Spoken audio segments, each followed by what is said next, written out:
This is the Reformed Libertarians Podcast, a project of the Libertarian Christian Institute with Kerry Baldwin and Gregory Baus. We explore free society from a Reformed perspective. You can find us at reformedlibertarians.com. We talk about culture, society, politics, economics, theology, philosophy, worldview, and more, helping those interested in liberty and human flourishing to think about them based in the Reformed faith. This is episode 10. We're interviewing Dr. E. Calvin Beisner, president of the Cornwall Alliance for the Stewardship of Creation, a network of natural scientists, economists, Christian theologians, and other scholars educating for biblical earth stewardship, economic development for the poor, and the proclamation and defense of the gospel. Dr. Beisner introduces himself and the work of the Cornwall Alliance, and we have a bonus audio with more information about that on the show notes page. We then discuss climate alarmism in contrast with genuine scientific study of Earth's climate system. We also talk about the United Nations and the United States government's destructive net zero carbon emissions policies and the environmental Kuznets curve. Dr. Beisner earned his PhD in History of Scottish Political Thought from the University of St. Andrews, Scotland in 2003, with a dissertation on James Stewart of Goodtrees and Covenanter resistance theory. He is the author of many books, some of which we'll link to in the show notes, along with the other resources we mention. Now living in Western Tennessee, Dr. Beisner is a husband to Debbie, a father of 7, and grandfather of 15. Dr. Beisner, thanks for joining us.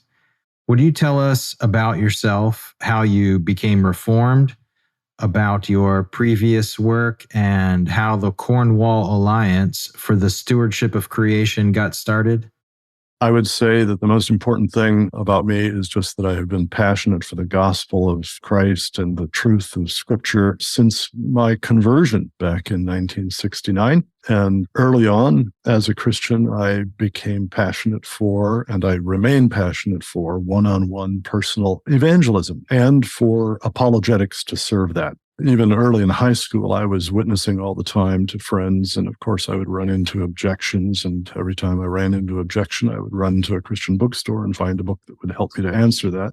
And over again, I kept finding that the answers that were the most satisfactory on theological and philosophical matters were coming from Reformed thinkers.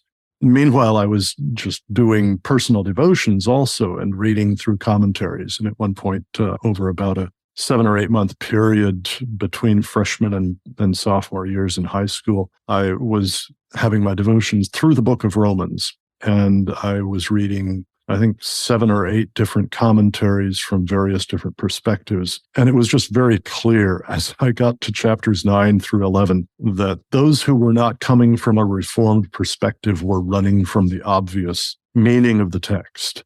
And so that was when I embraced what was the Reformed faith. But I had been raised, by the way, in the United Methodist Church and really didn't know anything much about denominations or any of this sort of thing. And so here I was, you could say I was Calvinistic in terms of soteriology. And it was about another decade or so before I read a lot more in Reformed work and became more broadly speaking Reformed in not just soteriology, but ecclesiology, sacramentology, the understanding of the relationship between the two testaments and so on. And then much later in terms of political philosophy as well.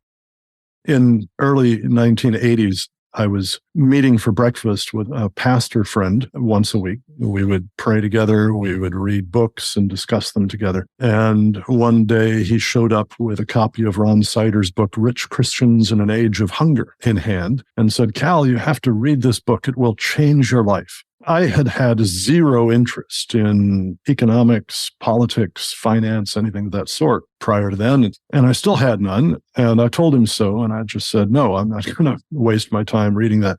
And he kept pressuring me for months. And so finally I broke down and I read the book. Well, I had read many, many commentaries on the Bible and books on biblical hermeneutics and the like, and lots of philosophy, and had studied logic a lot. And as I read the book, I kept thinking to myself, wow, this really doesn't seem to be interpreting scripture very well. And these arguments don't seem to be logically valid, but I don't know anything about economics. I wonder if he has messed up his economics as badly as he had his Bible and his logic. So I did my standard thing. I went to a bookstore and bought a stack of books, this time on economics, and I read through all of these various texts on economics and decided that Sider had blown his economics at least as badly.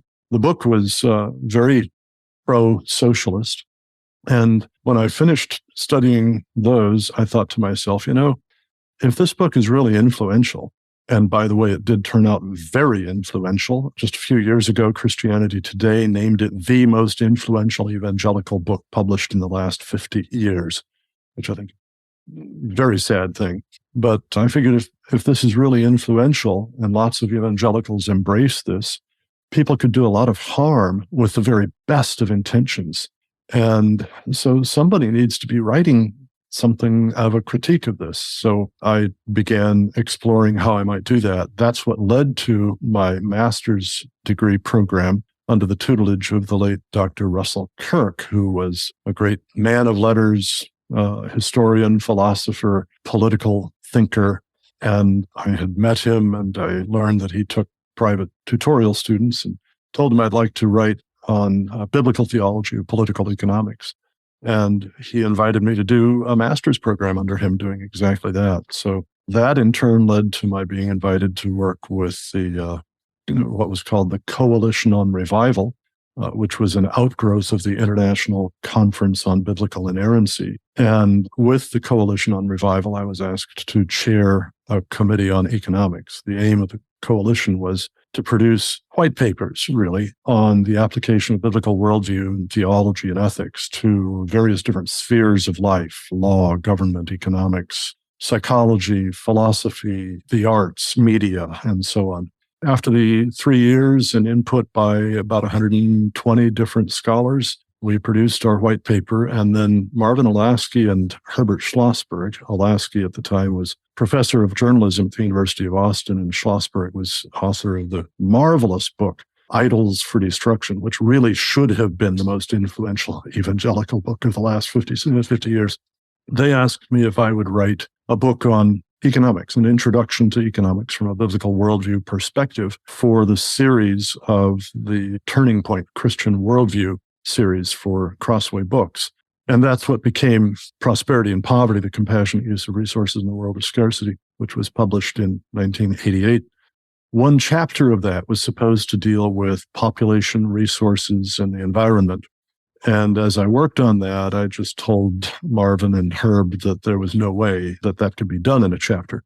And so they said, okay, so just do another book just on that. That led to Prospects for Growth, a biblical view of population resources in the future, in 1990.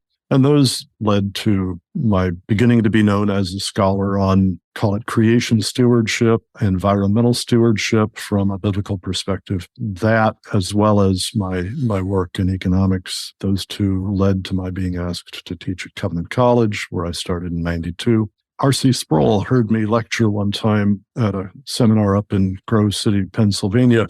And at the time, he was serving on the board of Knox Theological Seminary. And he determined that when they had another opening there, they should ask me if I would fill it. And about 2 years later, they did. And so they asked me to come down and be the associate professor of historical theology and social ethics. But I also taught apologetics and almost everything in systematic theology and logic and political philosophy and several other courses as well. So I did that till 2008. In 1999, I worked together with all volunteer, all of this, on the side, with about 35 other, mostly Christian, some Jewish scholars on environmental stewardship to produce what became known as the Cornwall Declaration on Environmental Stewardship, made public in March of 2000. And in 2005, a few of us decided, hey, let's actually start a bit of an organization, very informal, to try to promote those ideas. And by 2007, we had enough traction that it was becoming, for me anyway, the equivalent of about a half-time job. And at the same time, I was planting a church for the Orthodox Presbyterian Church in Fort Lauderdale, Florida. So I eventually left Knox Theological Seminary when there was a major transition in leadership there, And a couple of years later, the church had its own pastor, and I was able to go full-time with Cornwall Alliance from there on out. And would you say a word, Dr. Beisner, about why the work of the Cornwall Alliance is so important? One of the things that I have seen as a weakness in much Christian and including evangelical activity, scholarship, writing, speaking, teaching on environmental stewardship is a failure to dig deeply into the science, the engineering, the economics, the policy and policy consequences of the issues that are involved. So that basically what we have is a great deal of, I love God, I love his creation, I therefore want to protect his creation, therefore we need to do this. I love God, I love the poor, I want to protect the poor, therefore we need to do that. And there's a huge jump between the first two, I love, and the therefore we need to do this. And in that jump, there's an assumption of an awful lot of things about scientific claims of fact, engineering capacities, engineering realities, and economic consequences that just tend not to be carefully examined.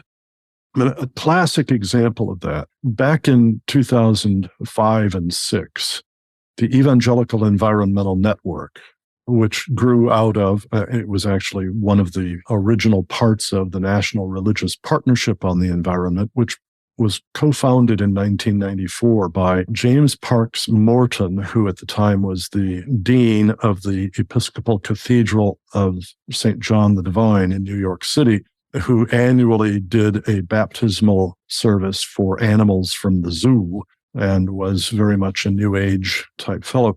He and Carl Sagan of Cosmos fame, the cosmos is all that is or ever was or ever will be, co-founded the NRPE. And it's rather interesting that you have this New Ager and this atheist Marxist scientist co-founding the NRPE. And the EEN was a part of that. Well, in 2005 and 6, the EEN got thoroughly onto the global warming alarmist bandwagon, and it issued a statement called Climate Change: An Evangelical Call to Action, which was written by David Gushee, who at the time was ethics professor at Union University in Jackson, Tennessee. And they managed to get 86 big-name Christian evangelical leaders, college presidents, mission presidents, et cetera, to sign on to this. And basically what it said was human emissions of carbon dioxide are causing catastrophically dangerous climate change that is going to harm the poor more than anybody else. Therefore, we must embrace the agenda of drastic cuts in CO2 emissions, replacing fossil fuels with wind and solar and other renewable energy sources. Well, I read the thing, and by this time I had read many, many books on and hundreds of articles on the climate change movement and the claims and so on by various scientists. And I just recognized right away that this was deeply lacking in scientific basis. And so with several friends, Dr. Roy Spencer, who is still principal research scientist in climate at the University of Alabama in Huntsville, a NASA award-winning scientist for his work monitoring and managing the satellite global temperature monitoring system, and Dr. Ross McKittrick, who's an evangelical and environmental economist at the University of Guelph in Ontario, and Paul Dreesen, a Jewish man who's an expert on energy policy. We put together a paper that responded to that, called A Call to Truth, Prudence, and Protection of the Poor, a response to the Evangelical Climate Initiative. And rather than look for endorsements from big-name leaders, most of whom would have known next to nothing about the issues involved, we looked for endorsements from appropriately credentialed and focused scientists and economists and the like. And we came up with 150 initially, and over the years after that, many, many more. And that led to an invitation from a chemistry professor at Union University for me to debate David Gushee, who had authored that statement. And we did that. And this has all been lead up to this as perfect illustration of the failure of people to fill in the gap between I love God and I love his creation, and therefore we must, quit using fossil fuels or something like that. As he and I were walking down the hallway toward the auditorium where we were to debate, he said to me, I never realized how complicated or complex, I think was the word he used, the science of climate change was until I began preparing for this debate. We really need, as Christians, to distinguish between motive and proper reasoning for what we want to do. And so that's what I've tried to emphasize all through the history of the Cornwall Alliance. It's why we have roughly a third of our almost 70 different scholars now in the network are natural scientists, including some of the world's very top climate scientists. Roughly a third are economists, most of them specializing in either environmental or developmental economics. And roughly a third are theologians, philosophers, ethicists, and ministry leaders. And we try to weave all of those things together so that we are not falling into the trap of best of motives, worst of consequences. Dr. Beisner, the purpose of the Cornwall Alliance is to educate for biblical earth stewardship, economic development for the poor, and the proclamation and defense of the gospel. Can you tell us some of the primary ways that the Cornwall Alliance does this? Well, we provide speakers for churches and conferences, schools, colleges, things like that, expert witnesses for congressional and state legislative committees dealing with potential legislation or regulation about environmental and sometimes economic developmental issues, though those tend to be more third world or developing world matters. We have a website, of course, cornwallalliance.org, where we have hundreds of articles and a fairly large number of major papers published there. We add articles pretty close to once a day to our blog there. We have a Facebook page, Cornwall Alliance for the Stewardship of Creation. We actually have 2 different YouTube channels, one of which is defunct. The one that you really want to go to is use the full name, Cornwall Alliance for the Stewardship of Creation, and then you will come to our YouTube page that has a large number of videos on it, some one-offs, others series teaching about these things in order to reach, I think, a larger audience more conveniently with our podcast called Created to Reign. And that's on Spotify and Apple Podcasts and essentially any platform from which people want to find it. So we do those. And we also write opinion pieces and other articles that are published in a wide variety of different online mostly, but some print publications as well. So I guess that's probably about it. We're also available, frankly, to answer questions when people just have questions about this thing. They can write to stewards@cornwallalliance.org, and we can provide individualized answers for things like that. Some of those lead to Created to Reign podcast programs or to blog posts.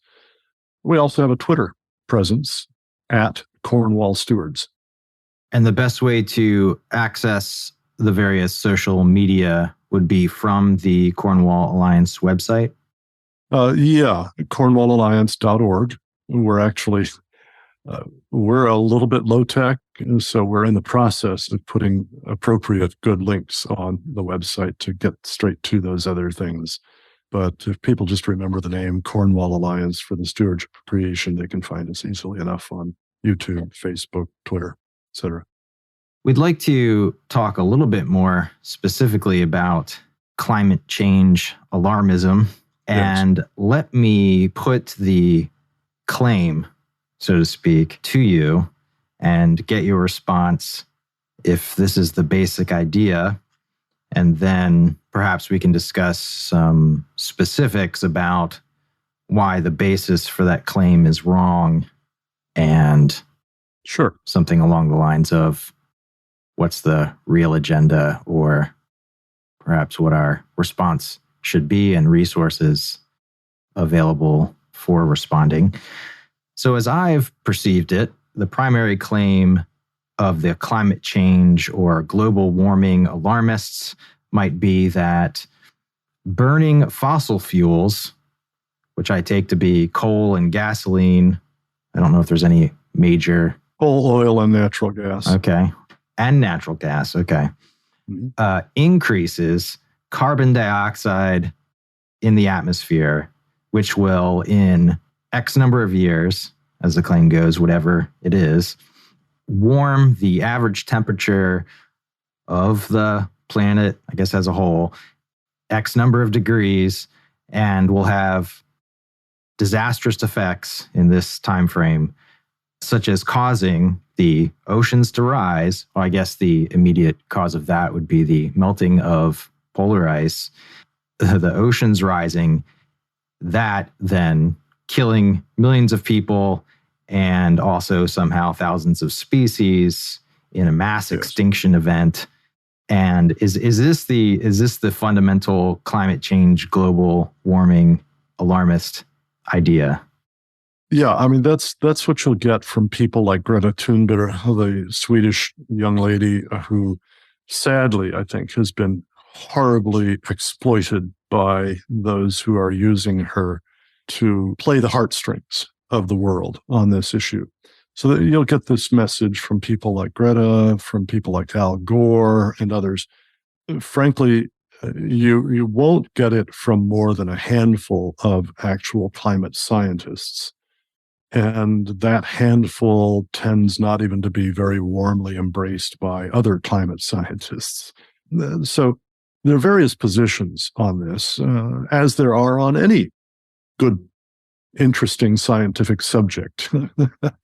Anybody who talks in terms of, for instance, the claim that, 97% of all scientists agree global warming is real, human beings are causing it, and it's going to be dangerous, and we have to spend trillions of dollars completely revamping the entire global economy and all of its energy infrastructure to prevent this, or, existential threat, right? Anybody who claims that proves instantly that he doesn't know the actual scientific literature involved or the economic literature involved, because both of those disciplines are heavily relevant to all of this. Though these are the talking points for politicians and media personalities, right? Right. These are the media and politician talking points. Yeah. And they're terribly divorced from the actual scientific work. Now, let me try to just give you some pretty non-controversial scientific facts about this. First, if there were no greenhouse effect whatsoever, the Earth would be an ice ball, because it wouldn't be absorbing, it wouldn't be holding in enough of the energy of solar radiation to keep it from being that. Now, with the mix of so-called greenhouse gases, properly called infrared absorbing gases, the Earth's global average temperature, say at the beginning of the 20th century, was around 59 degrees Fahrenheit. That's global average temperature, averaged all year round, night to day, all latitudes, all longitudes, etc. And that's reasonably comfortable. It's a little too cool for people to be comfortable without any protection, but we can deal with that. If you add some of an infrared absorbing gas to the atmosphere, because it absorbs infrared, that is heat, that is bouncing from the surface of the Earth back out into space, and re-radiates that, some of it back to the surface of the Earth, it follows by basic physics that adding that gas to the atmosphere is going to make the surface of the Earth a little warmer than it otherwise would be. That's basic physics. But it's also basic physics, by the way, that if you drop a rock and a feather at the same moment from the same altitude, they'll hit the ground at the same moment. Unless they're in air, in which case the rock drops very precipitously and the feather kind of wafts down slowly. And if it's windy, the feather might blow up into a tree and get stuck and never come down, right? So basic physics doesn't really answer many questions about this. The climate system is far more complicated than basic physics. Indeed, some scientists will say it's probably the most complex natural system we've ever studied, with the exception of the human brain and DNA. And there are literally hundreds of factors, thousands of factors in the climate system that we don't understand. Many of them we assume we've not even identified yet. Many of those that we have identified, we don't know whether they would be positive or negative feedbacks on the warming that you get from initially added infrared absorbing gas. Positive feedback would increase that direct warming effect, and a negative feedback would decrease it. And so we build computer models by which we try to, well, it's called parameterizing. We put in numbers to represent what we think might be those feedbacks. And then we run these models. They're extremely sophisticated, so much so that they require the world's fastest supercomputers to run well. And based on those models, we come up with various guesses, really. I mean, they're highly educated guesses, but they're still guesses as to how much warming you would get from adding how much of a given greenhouse gas. CO2 is the primary one that people are talking about because we emit that when we burn fossil fuels and when we make concrete and a variety of other activities that we do. Clear back in the 1800s, Svante Arrhenius, who was a Swedish chemist, calculated that a doubling of CO2 concentration in the atmosphere would probably increase global average surface temperature by about 3 degrees Celsius. That would be about 5.4 degrees Fahrenheit. And by the way, he also understood, though not as well as we do now, that the warming would happen more toward the poles than toward the equator, more in the winter than in the summer, and more at night than during the day. There are a variety of different atmospheric chemistry matters that explain why that is so, but that is fully understood by climate scientists all over. And that 3-degree figure is actually pretty close. This was before there were any computers, but that was actually pretty close to the findings of most of our computer models, running all the way from 1978 to the present. Now, what we do know, I think, on the basis of very, very firm physics, the Stefan Boltzmann equation, is that the direct warming from a doubling of CO2 content in the atmosphere would be roughly 1 to 1.1 degrees Celsius. So in order to come up with 3 degrees as what's called climate sensitivity, you have to assume that the net impact of all the various different feedback mechanisms, thousands of them, is strongly positive, more than doubling the initial warming. But there are a number of reasons to think that that's not the case. One is that, frankly, one of the basic principles in natural science, understood for centuries, has been that natural systems do seem to be dominated by negative feedback mechanisms. And there's actually a fairly common sense way to understand why that is probably so. And it's because if a system is dominated by positive feedback mechanisms, then as soon as you have a new influence brought into that system, it's going to set off a positive feedback loop that will lead to a runaway feedback, which ultimately will just blow the whole system to pieces. All right? Well, that's not what we see in the world around us. Instead, we see far and away the dominance of negative feedback systems. So that's the first reason to doubt that. The second reason to doubt that is that specifically with the climate system, we know from geologic history, from the chemical content of ice layers, from the chemical content and growth rates of stalagmites and stalactites and all sorts of other things, the chemical content of seabed sediments. We know that there have been very large changes in global average infrared gas concentrations, especially CO2, and that those have not correlated positively with specifically warming effect over either long or short terms. And what that suggests is, and I think it suggests it very strongly, is that there must be some feedback mechanisms that are preventing this positive feedback loop. And probably the best hypothesis at this point, may be close to a theory by now, of what's doing that is cloud cover. Clouds, by reflecting sunlight back into space, cool the Earth when they're low level. High level clouds, stratospheric clouds, actually warm the Earth by letting solar radiation through, but preventing some infrared from getting back out to space. And the work of Dr. Richard Lindzen at MIT, one of the world's foremost atmospheric physicists and meteorologists, and the work of Dr. Roy Spencer at the University of Alabama at Huntsville, who is a senior fellow and a board member of the Cornwall Alliance, have both shown very clearly, not just through theory and modeling, but through actual empirical observation, Spencer's work, especially using the satellites that he gets to control in part through NASA, to measure the response of clouds. If clouds were positive feedback, then if you had a little bit of warming at the surface, clouds would change so as to enhance that warming, to increase it.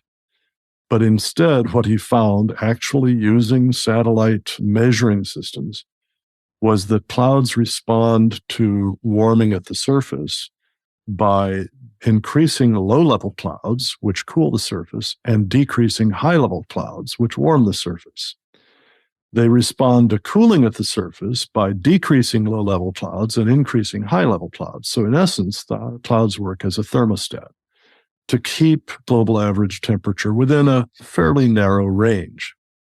So, I mean, that's some fairly basic science on this stuff. Over the years, I've read about 60 books on the science of climate change and many thousands of articles. But that's a summary. Now, the claim that this is generating dangerous to catastrophic, maybe existential threat risks for us, you will not find that even in the what are called the periodic assessment reports of the Intergovernmental Panel on Climate Change, which operates under the UN Framework Convention on Climate Change and the World Meteorological Organization, and which, by the way, though it does incorporate the work of a good many scientists, is not, in fact, a scientific body. Notice the title, Intergovernmental Panel on Climate Change. And fascinatingly enough, although scientists put together the big scientific assessments that run thousands of pages and sort of summarize the findings of the most important refereed literature over the past 5 or 6 years, it is government bureaucrat appointees who put together the summaries for policymakers. And those summaries for policymakers are the only thing that the policymakers and journalists ever read. If they even read those, more often they just simply read the press releases that get sent out from the UN, which are far more alarmist than the summaries. Anyway, you will not find this crisis, this catastrophe, this existential threat language anywhere in the actual scientific assessment reports.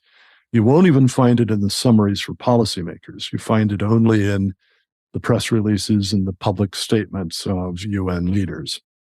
And that, to me, reveals that there is a major divorce between the scientific work and the political agendas that are involved. And I think that's part of what you were starting to point to in some of your question there.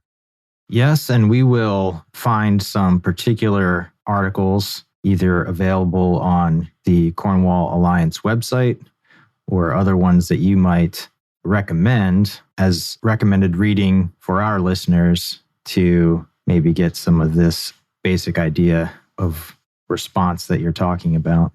Let me mention a couple of things to you.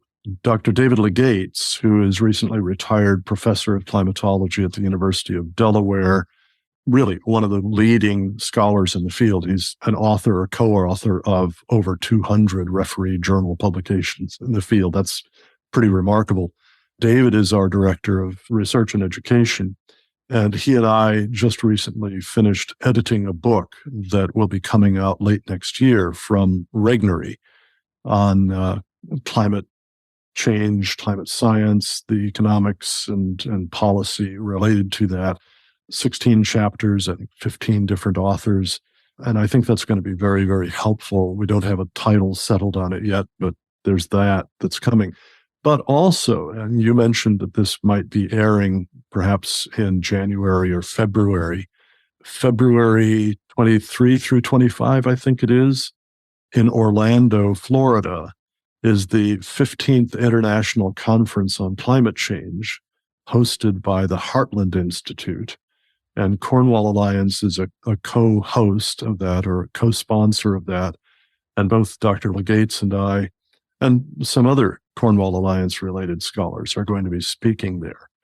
So as co-sponsors, we want to promote that. It is a great place for people to come to hear the climate realist perspective from solid scientists, solid economists, solid policy analysts.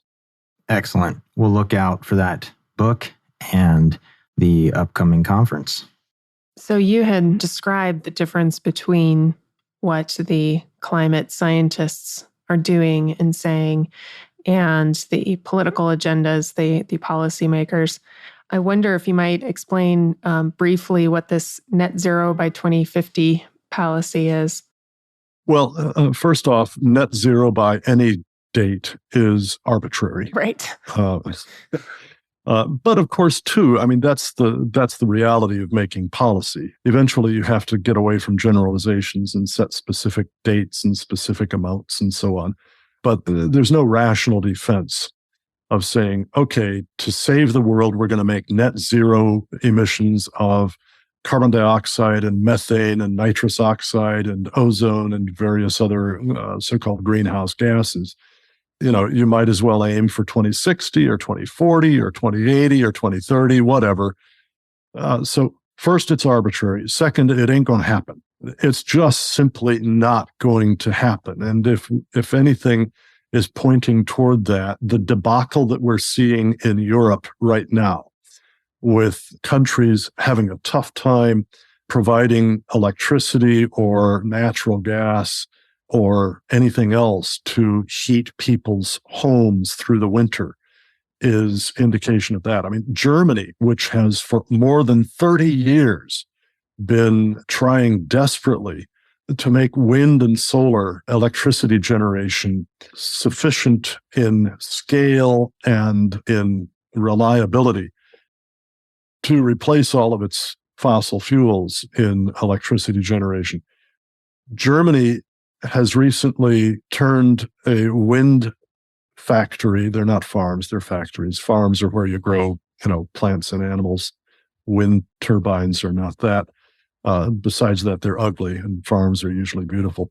But they've recently replaced a major wind factory field with coal mining. They've brought a bunch of coal generating plants back online. They've kept their nuclear plants online, though they had intended to get rid of them. They're actually planning to put more coal plants online. They're now having to buy natural gas from around the world through liquefied natural gas stations off the coast in the North Sea. It's not going to happen. Net zero by 2050 is not going to happen. There are a number of different reasons for that, and they're all rooted in the physics and the engineering of energy. The fundamental distinctions, plural, between high and low energy density and high and low intermittency. You want high density, you want low intermittency. And the problem is with wind and sunshine that it's not always windy and it's not always sunny. And consequently, you have intermittent generation of electricity into a grid that has to be kept stable within a teeny, teeny, tiny fraction of a hundredth of an amp on a second by second basis. The engineering of this is one of the great marvels of the entire history of mankind. The more you feed into a grid intermittent sources, the more unstable you make the grid, unless you either back up that by having non-intermittent generating systems running at the same time in what's called spinning reserve, which is a low output by comparison with capacity and is therefore very, very inefficient, or by storing the electricity that's generated from wind and solar at high moments of production but low moments of demand, either in batteries or in reservoirs where you're using that energy to pump water uphill to a reservoir. And then when the wind's not blowing, the sun's not shining, okay, you let the water down through turbines and you generate. That, of course, means that you're wasting the energy that you're using to pump it uphill, right? And the batteries, in turn, are very, very low density sources compared with oil and natural gas and even coal. And the principal cost in producing usable energy, especially electricity, is going from low density and high intermittency to high density and low intermittency. The lower your source in density and the higher that source in intermittency, the greater the cost. And that cost is measured not just in monetary terms, it's measured in, okay, so how much more nickel or cobalt or rare earth minerals or whatever, how much more of those do we have to mine and refine and transport and work into machines in order to provide a stable grid from wind and solar than we do in order to provide a stable grid from oil, coal, or natural gas? And the answer is many times more. Mm-hmm. You have to mine a whole lot more earth to get the same gigawatt hours of electricity out of wind turbines or solar panels than you do out of natural gas or coal or oil. Mm. And that means that you're doing more environmental harm that way because of all that mining and all of the toxic chemicals that are run off in the process of refining and mining these. And your monetary cost is much higher. Some people will say, okay, but look, the cost per kilowatt hour of solar panel capacity has been falling dramatically over the last 20 years. That's true. It has been falling dramatically over the last 20 years, but it is still significantly higher than for the fossil fuels. And it will always remain so because we've essentially reached the point of law of diminishing returns on both the solar and the wind. But then besides that, they're forgetting that a part of the cost involved is government subsidies and tax incentives. And in the United States anyway, wind and solar get anywhere from about 600 down to about 20 times as much in combined subsidies and tax incentives per megawatt hour of electricity produced as do coal, oil, or natural gas. So, people can look at their electricity bills and think, oh, this is not so bad. But the fact is that the electricity bill doesn't show those government subsidies and tax incentives. Mm-hmm. So, and then, of course, there's the problem, too, of what do you do with the spent solar panels and the spent turbines and the spent turbine generators, the blades and the generators of wind turbines. None of this is economically recyclable. There are a lot of toxic chemicals in it. There are essentially no good plans for how to deal with all of this rubbish in the typically 15 to 20-year life cycles that these technologies have, compared with, 60 to 90 years for a typical coal plant or 80 to 100 years for a typical natural gas plant. or 40 to 80 years for a typical nuclear reactor. So in all sorts of ways, for the environment, for economic well-being, we just can't make this transition that these governments are demanding that we make. And so, then you go to these officials and you ask, well, how are you going to do this net zero? Well, we're going to do wind and solar here. And then for the electricity that we can't generate enough of, we're going to buy fossil fuel generated electricity from other countries. So essentially what they're doing is they are exporting their CO2 emissions. Right. They may reach net zero. Yeah. They won't actually, but even if they did, it wouldn't matter because they're just exporting their pollution, which is what a lot of countries have been, advanced countries have been doing a long time anyway, with a lot of manufacturing, offshoring that. And so the pollution that's associated with it goes to the poor countries rather than the wealthier countries. And then people complain about that. But in fact, what that means is that those poor countries are getting wealthy faster than they otherwise would, which means that then they can afford to clean up their environments too. So that's a good thing. This leads straight into my next question. The Kuznets curve. You want to talk about the Kuznets curve? The environmental Kuznets curve basically illustrates this fundamental lesson of history that is well explained by economic theory.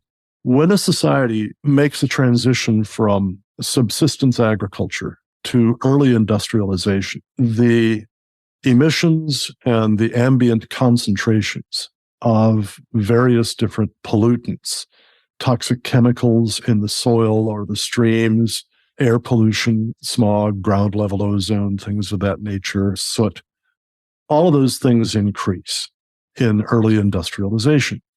Now, those things are dangerous to human health. And so you would think that with an increase in those things, you would have rising mortality rates, meaning falling life expectancy. And yet the opposite, historically, is what happened. And what we see is that in early industrialization, you have a very marked increase in life expectancy, a very marked decrease in mortality rates at any given age. And so why is that? Well, frankly, it's pretty obvious. Nobody builds a factory for the purpose of emitting soot into the air. Nobody builds a factory for the purpose of putting toxic chemicals into streams.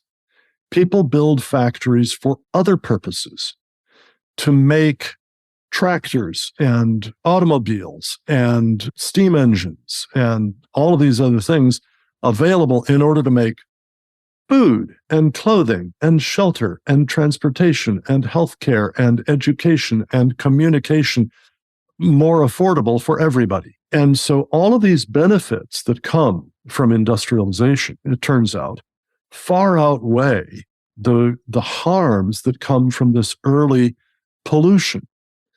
And prior to the Industrial Revolution, average human life expectancy at birth worldwide was about 27 to 28 years.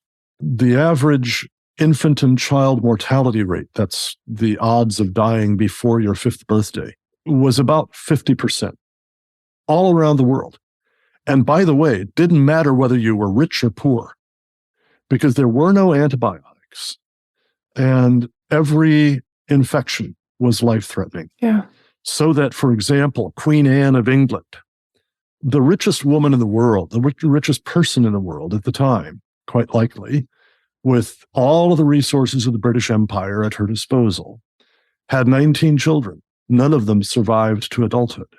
Now, when that's your life, and you see that by mechanizing something so that you get a little bit more soot and smog in the air, yeah, that's uncomfortable. It makes you cough somewhat, and it might actually slightly diminish your life expectancy. Nonetheless, all the benefits of that industrialization lengthen your life expectancy so much more that you say, oh, I'll put up with the smog. I'll put up with this, that, or another thing.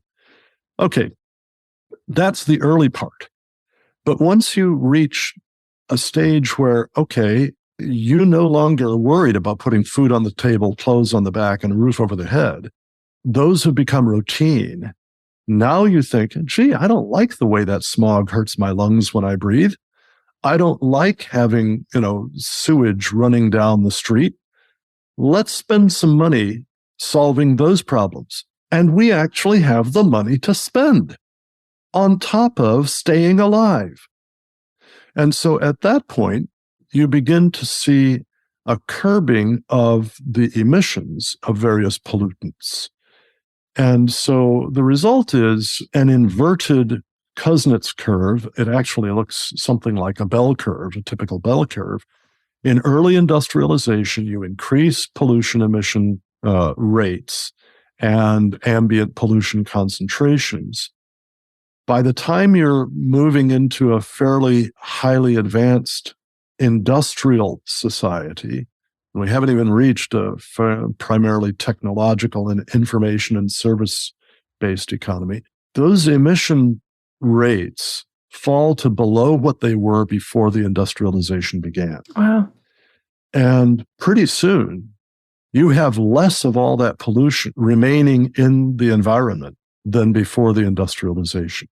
And as you go beyond early industrialization to higher technology and to a mainly service and technology-oriented economy, you can have an extremely clean environment and still have very high levels of industry and so on. Now, most environmentalists think about this from a totally different perspective that is captured in an equation that Paul Ehrlich coined. It's not truly an equation, but it sort of is. It looks like one when it's written. I equals PAT. I stands for impact on the environment. It is always assumed that impact is negative. It's harmful. And then P stands for population, A for affluence, and T for technology. So if I equals P times T times A, then it follows that as population grows, as affluence grows, as technology grows, you get more and more negative impact on the environment. And so if you care about the natural environment, obviously you're going to want to limit population, you're going to want to limit affluence, you're going to want to limit technology. And this is why, frankly, a lot of the top environmental leaders around the world think that the optimal population level would be about 300 to 500 million people, which means we need to get rid of about 98% of us. They also think that the natural world would be much better off if humans lived in what's called harmony with nature, which basically looks like either hunter-gatherer society or subsistence agriculture. Well, that puts us back to 27 or 28 years average human life expectancy compared with the current roughly 70 years worldwide and 80 years in advanced economies.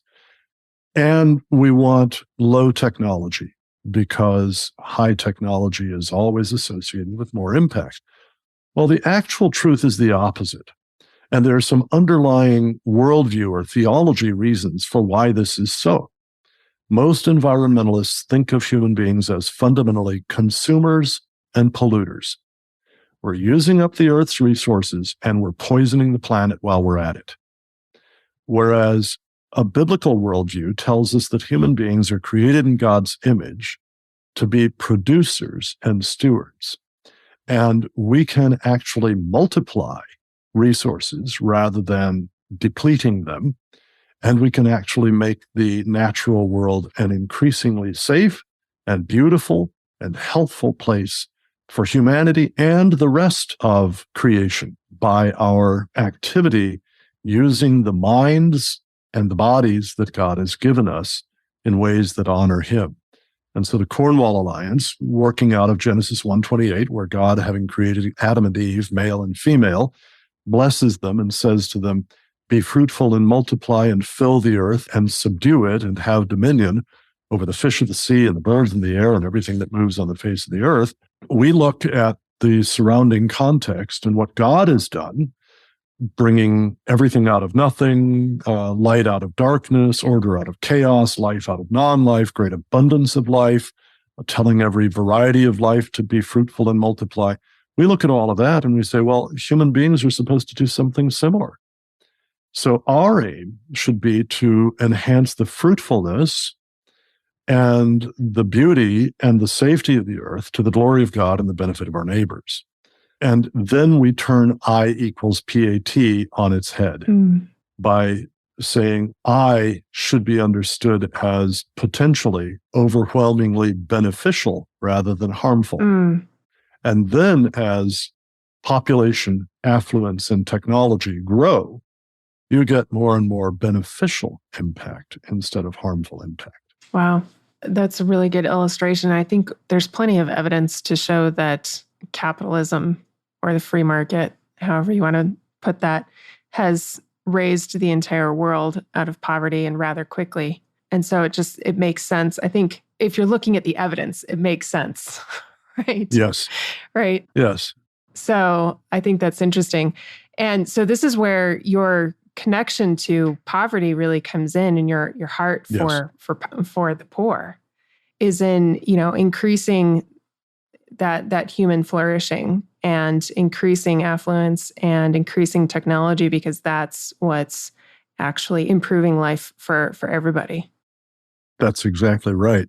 The tragic thing is that the climate alarmist movement, by insisting that we move away from the most abundant, affordable, reliable sources of energy that we have, which are coal, oil, natural gas, nuclear, and large-scale hydro from dams, and move to diffuse, expensive, unreliable sources like wind and solar, or, God forbid, biofuels, where we're burning up the world's food in our gas tanks. Most of the environmental movement is insisting that we slow, stop, or reverse the conquest of poverty in nations around the world, and that we push people in currently developed nations back into poverty. There's a concept called fuel poverty or energy poverty that has become common in examining the impact of energy policies in Europe and Great Britain and Scandinavia. Britain adopted very stringent policies to move away from coal and natural gas for generating its electricity to wind and solar. Kind of laughable that Britain would depend on solar. Right. But they adopted these policies from basically about 2002 up through 2008, 9, 10, and have stuck with them since then. Well, those caused such an increase in energy prices in Britain that they forced a large number of people into what they defined as energy poverty, which is a situation where Britons spend at least 10% of their income just on heating their homes in the winter. And a consequence of that was that for the years 2007 through 2012, the number of excess premature winter deaths annually increased first by about 20, then by about 25, then by about 30, then by about 40,000 per year. Oh my gosh. And that's out of a population of about 65 million. In a climate that's much milder than much of North America's climate, and particularly the United States climate. If we had a similar situation here out of a population of 330 million in a much more severe winter climate, we would see not an extra 30 or 40,000 premature winter deaths every year, but, you could figure probably at least 7 or 8 times that many. Wow. This is what's happening as advanced countries attempt to make this transition from fossil fuels to wind and solar. We're going to see potentially even worse this winter and next, and possibly the next, not just in Great Britain, but all over Europe, their electricity prices are rising much faster than they did in the period of the 2000s to early 2010s in Britain. Similar thing happened, by the way, in Germany, very similar numbers as ratio of population to what happened in Great Britain. So what we're seeing is a demand that rich countries adopt policies that are going to drive their people at least far down from where they currently are in terms of prosperity. And they are attempting to impose these same policies on developing countries where people still need to overcome poverty. There are roughly about 600 million people in sub-Saharan Africa right now have zero access to electricity. Roughly 2 billion people in the whole world have zero access to electricity. Another 2 billion have only very intermittent access. Now think about the role of electricity in keeping your food from spoiling at home from a refrigerator, enabling you to communicate, enabling you to go to a hospital that can put you on machines that keep you alive after some traumatic incident. This is just tragic. Mm-hmm. And pulling those people out of that is a tremendous challenge, and one that, apart from this movement, I think we could achieve within the next 20 to 30 years. I mean, from 1990 to 2015, we cut the rate of what the UN defines as extreme poverty, living on the equivalent of about $1.75 per person per day. We cut the rate of extreme poverty around the world from almost 50% to about 9%. Wow. If it weren't for the climate alarmist movement, I think we could cut it, down to around 1% within another decade or so. Wow. But the movement is frustrating that. Wow. Well, thanks so much, Dr. Beisner. That was excellent. We appreciate all your work, and thank you for taking the time, introducing yourself and the organization, offering such a helpful summary on some of the actual science and a sound perspective that militates against governmental and media climate alarmism. Of course, we encourage listeners to visit the Cornwall Alliance for the Stewardship of Creation website at cornwallalliance.org, your other media, and the resources which we've linked in the show notes. And we'll end there. After recording our interview, Regnery released the title of Drs. Beisner and Legates' forthcoming book, Climate and Energy, The Case for Realism, to be published this April. And we link to that and to info on the mentioned climate conference in Orlando, the 23rd through 25th February. To keep this episode at about an hour, we've edited down some of Dr. Beisner's introductory remarks, so be sure to check out the episode page at reformedlibertarians.com/010 for a bonus audio with Dr. Beisner's fuller introduction.